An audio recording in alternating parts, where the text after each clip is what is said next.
I'm Tony Guida. This is My New York. What a remarkable show we've got for you today. The riveting story of how two British Army officers escaped from a Turkish prison camp using a Ouija board.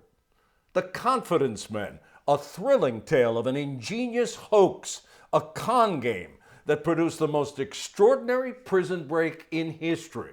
Margalit Fox not only tells the tale brilliantly, but answers the question of how such a preposterous scheme was able to succeed. Next.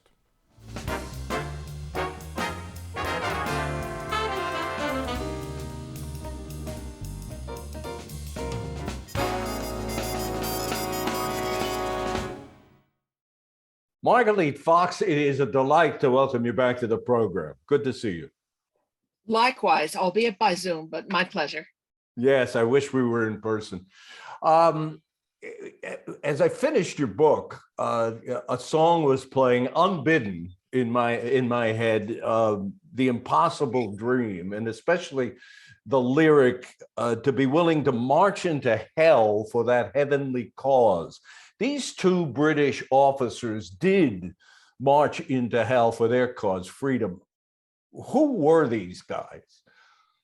The Welshman Harry Jones and the Australian flyer Cedric Hill, they were captured in different places in the Mesopotamian theater in 1916, and both wound up in one of the most remote POW camps of the war, the Ottoman camp in Anatolia called Yozgat in present-day Turkey, which was 5 days away from the nearest railway station, surrounded by brutal desert, jagged mountains.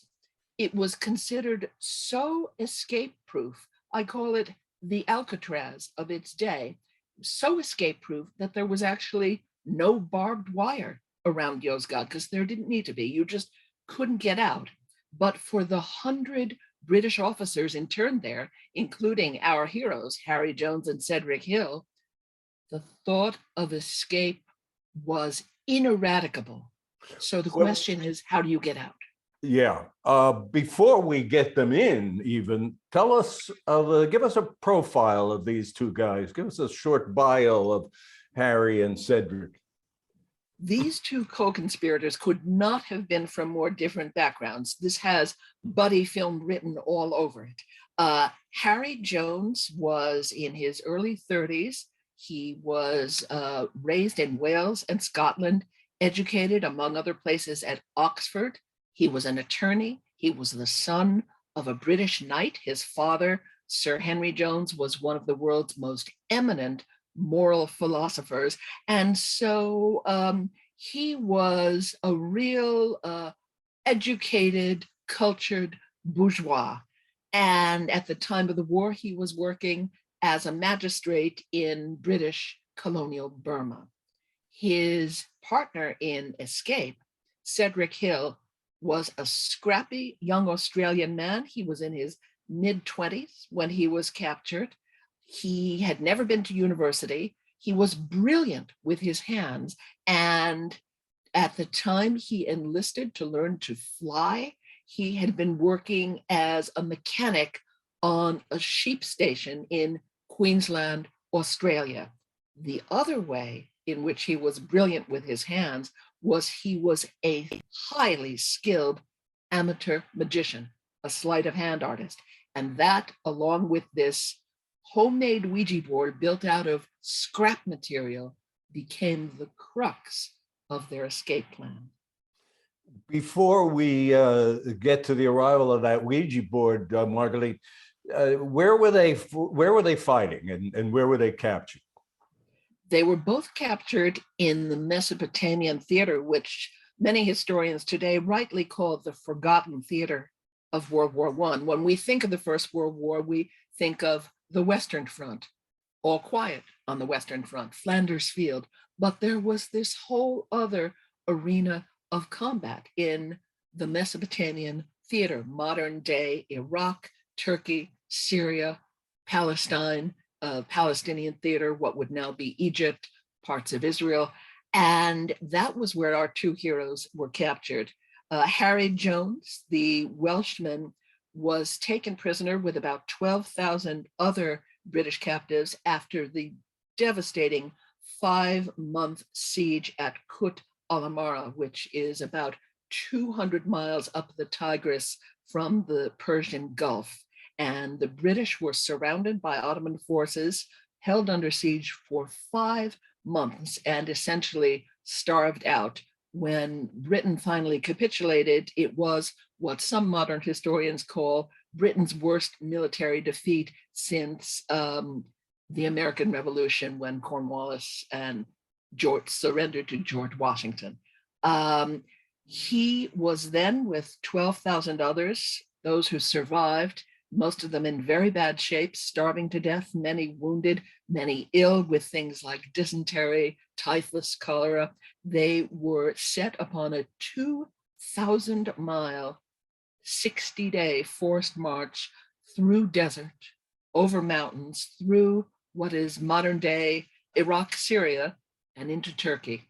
And there, Jones and a number of his fellow officers were put in the Yozgad prison camp.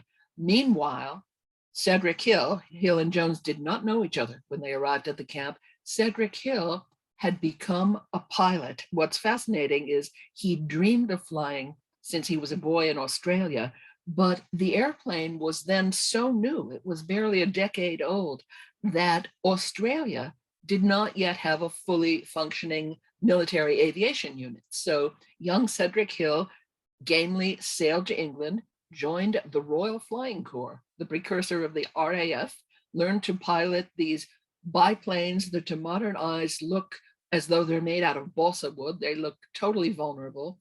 And indeed, when he was on a reconnaissance mission in Egypt, he was shot down in the desert, quickly surrounded by Ottoman forces. He managed to hold them off for 6 hours in a solo gunfight with a single rifle that was soon an empty rifle. He was eventually taken prisoner, and then he too was transported by camel through the desert and ultimately to Yozgad. So the men arrived there about 2 weeks apart in the summer of 1916. Your account of the conditions at Kut, where Jones was captured and all those British officers were captured, is absolutely just mind-boggling. The conditions there. Right, and many of the men on the march, certainly scores of them, we don't know exactly how many, did not survive the journey, and people who could not be revived by their comrades on the trek were simply left where they fell for the jackals and the vultures to make short work of them. I don't mean to make light of the situation, but I see behind you a character from Kut, or at least a representation of one. Tell us about that chicken there behind you. Yes, the chicken. This is Mrs. Milligan, and she is in the book. She was an actual chicken that a group of the gunners bought on the way back from the battle that ultimately led to the siege of Kut. They had intended her for dinner, but they were so charmed by her, they kept her for quite some time as a pet. And as I say in the book, she actually at one point wandered off and came back a war bride, trailing a brood of chicks, which all of these hard-bitten gunners looked upon with tender propriety. Mrs. Milligan, sadly, was ultimately a war casualty because at the end of the siege, with no fresh troops, no materiel, no food able to get into these beleaguered British combatants, 15 to 20 men were starving to death each day. And so ultimately, sadly, Mrs. Milligan became a casualty and they had to eat her. Yeah, a lovely sentence you write in the book, talking about the 15 to 20 men starving to death every day, and these gunners, among these gunners, and you write, the gunners ate Mrs. Milligan and found her tough. Right, one of the many painful small ironies of war, along with all of the devastating big ironies. Describe Yozgad for us a little bit in terms of not only the surrounding countryside, but But the fact that the prisoners were interned in houses, which makes you think, gee, it couldn't have been that bad. They're in houses. They're not in these rotten cells. But it was deplorable. We, of course, who are veterans of movies like Stalag 17 and The Great Escape, are used to the World War II era German barbed wire camps with the compound and the barracks in which POWs lived. Ottomans didn't use barbed wire camps. They generally housed their war captives in existing buildings like empty schools, empty hotels.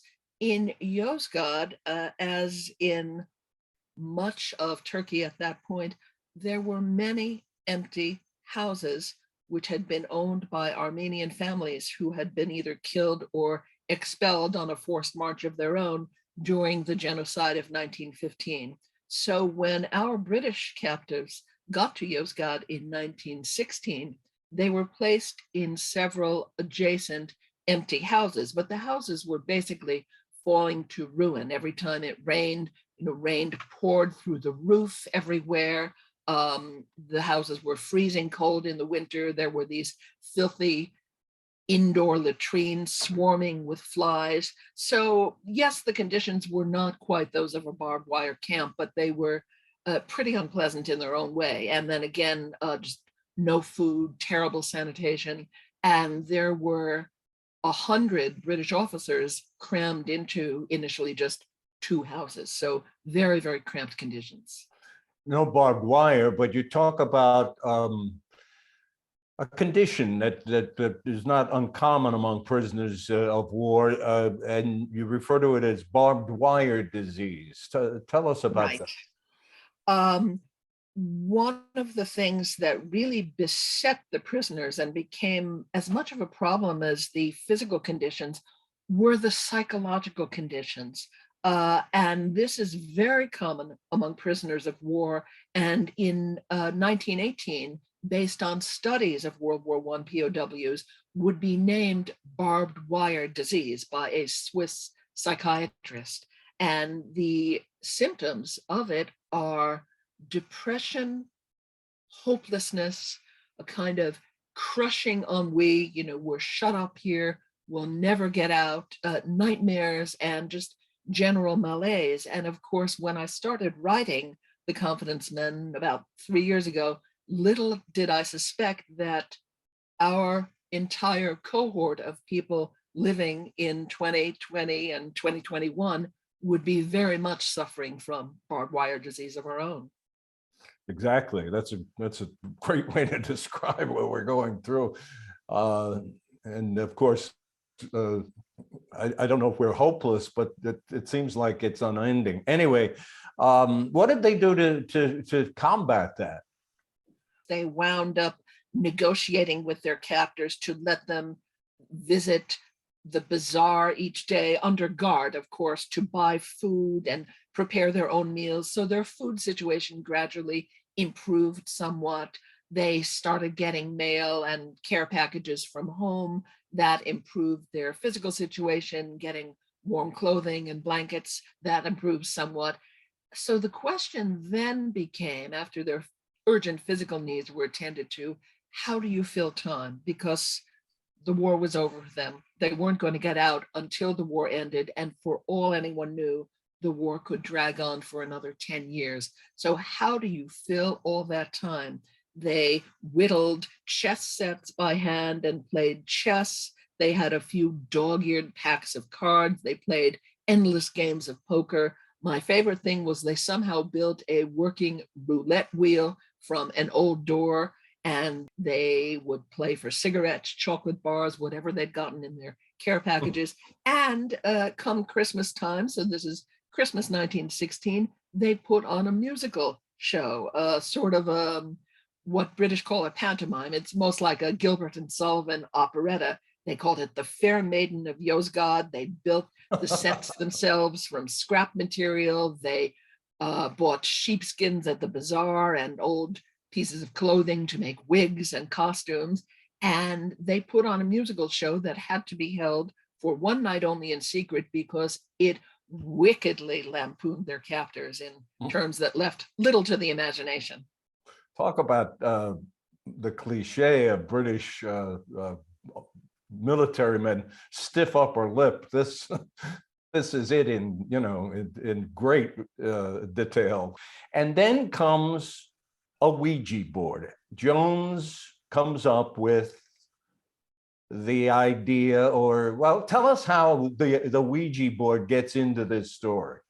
One day in early 1917, Harry Jones gets a postcard from an aunt in Britain. And knowing that her nephew and his comrades have these long empty hours to fill, she suggests something he had never considered, that he and his fellow captives try experimenting with a Ouija board. Sadly, Ouija boards, which had been a foundational part of the Victorian craze for spiritualism, sadly, they had renewed appeal in 1914 to 1918 because of all of the war deaths. And you had on both sides of the Atlantics these spiritual charlatans going around and bilking Gold Star families desperate to contact fallen loved ones. So there were all of these fake seances going on, but the Ouija board also continued to be used as a sort of lighthearted parlor amusement, even by people who didn't believe that we could make contact with the world beyond. Well, and then so, of course they couldn't go to the local toy store and buy one. How did the Ouija board come about? Right, you couldn't go to the Five and Dime, and so they, in her postcard, Jones's aunt gave a description of what a Ouija board looked like, and so they built one just as they had built all of the furniture in these empty houses, including their own beds, their chess sets, their roulette wheel. They built it out of scrap materials. Someone found a sheet of polished iron. It was about 18 inches square. And the first board they made was just this sheet of iron with 26 scraps of paper, each marked with a letter of the alphabet and put in random order. They were arrayed around the Ouija board in a circle. There's a marvelous picture of it in Jones's memoir, which I republish in my book. It's very primitive, but it works. And for the planchette, the little pointer, which we think of as being a sort of plastic table, they just took a water tumbler, which itself had begun life as a jar of potted meat, turned it upside down, put their fingers on it, and little by little they found it could move around the board, seemingly under its own steam. And that was the beginning of it. And Jones fairly quickly, I think, decides that shows off an ability with this thing that's pretty remarkable, and decides that he's going to entertain the boys with faking a ghost.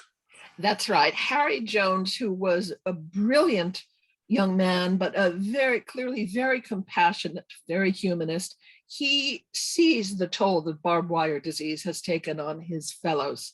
Many of these men have come to love one another because they're thrown together in these desperate straits.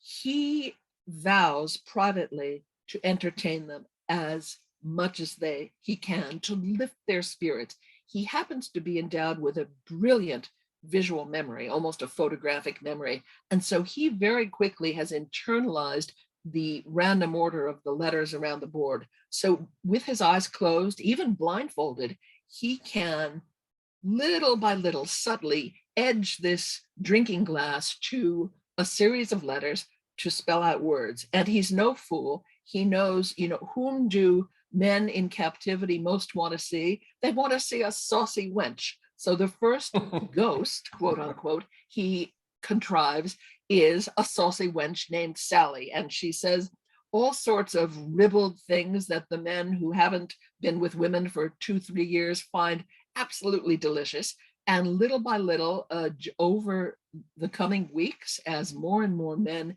gather around the candlelit Ouija board, Jones introduces a whole panoply of ghosts. And what becomes so crucial later on is that he recruits more and more of his fellow captors into believing that there is a spirit world out there in the beyond, and that he, Harry Jones, can communicate with it.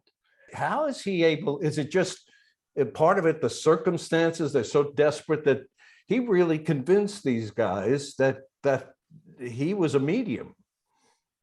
Part of it was also the times, and this is one of the most fascinating things that I learned in researching the book, is that even to august men of science, it was a legitimate empirical question, even in 1918, as to whether there was a spirit world and then whether the living could communicate with that world. There was a distinguished British physicist, Sir Oliver Lodge, who believed ardently that it was possible. Sir Arthur Conan Doyle, who, remember, was a trained physician, also became a deep, committed believer in spiritualism. And while today it seems frankly cuckoo that a man of science could believe in communion with the spirit world, it was very much an open question, both in Europe, in England, and in the United States at that time. So Jones got lucky that he happened to tap into something that was very much in the air in any case.